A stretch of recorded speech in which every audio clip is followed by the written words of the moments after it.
When it comes to when you speak of opening up consciousness and exploring new consciousness and new levels, I can certainly imagine that there's a bit of a hesitancy with most people in this regard.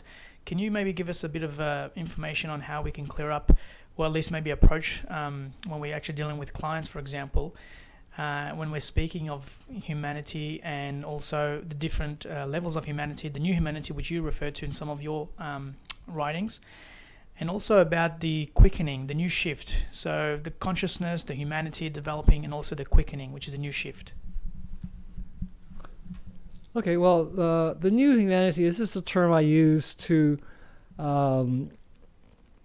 refer to certain individuals who are already at a certain level of consciousness and want to make a change, want to do something. It's not just change for change sake, but it's to make some kind of a consciousness shift. And if you look at wellness, the only thing that's the most fundamental cause of any imbalance has to be consciousness. And so in this whole search for esoteric acupuncture, I looked at all the different systems, the Chinese systems, the Korean systems, even researched in depth the particles, the Royal Rife system, the Gaston Nasens, the Virginia Livingston Wheeler, Anton Bechamp, and they all went back to the smallest particle. So esoteric acupuncture, in my search for what is the most fundamental truth, you had to go to the heart, and the heart is the gateway to open up the higher consciousness. So working with consciousness doesn't mean you're smarter. I study a lot, and I got this many degrees, and I read thousands of books. That's only the mental level. In order to work with wellness, as I'm referring to it, have to go to the heart. And it's not enough just to be a nice person.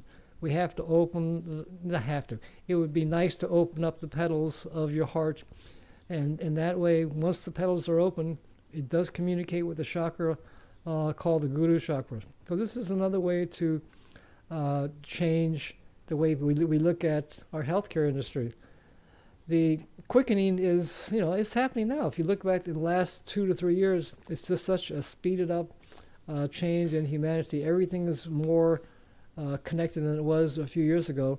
So it's just a word meaning that something's happening energetically. The time is changing. Yeah, our perception of time is changing.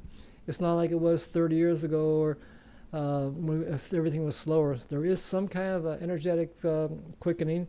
The pulse of the earth, the Schumann resonance has also changed. So our perception of it, although if you map the time on a clock, it might not seem like it's passing by that quickly, but our perception of it is very, very, very fast. So that's just a term, the quickening.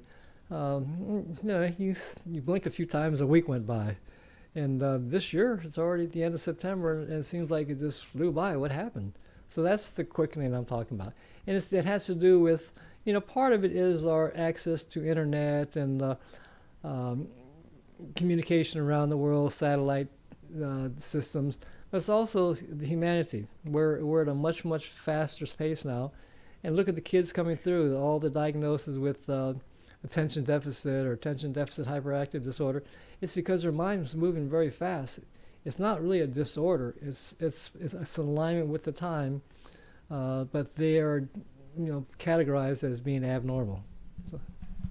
Thank you. Great answer. Very powerful, and especially with the concept of everything really does come back to the source of light and love, which is really the heart and the purpose behind. Okay, so